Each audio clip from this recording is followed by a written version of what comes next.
আসসালামু আলাইকুম রহমতুল্লাহ। প্রিয় প্রবাসী ভাই ও বন্ধু বান্ধব সকলকে জানাই আসসালামু আলাইকুম রহমতুল্লাহ। আজকে আমাদের যে মাদ্রাসা চলমান যে কাজ চলতেছে, কাজের জন্য আমি আমার বন্ধু এমনকি প্রবাসী ভাই সবার কাছে সহযোগিতা চেয়েছিলাম। আজকে আল্লাহর রহমতের বৃষ্টির হওয়ার কারণে আমাদের চলমান যে কাজ আপাতত বন্ধ রাখা হয়েছে। আমরা 2-1 দিন পর আকাশের পরিস্থিতি ভালো দেখলে আমাদের কাজ শুরু হবে।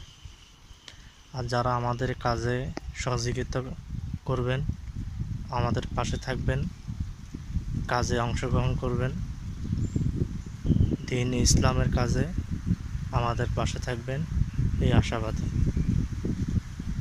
আমাদের মাদ্রাসা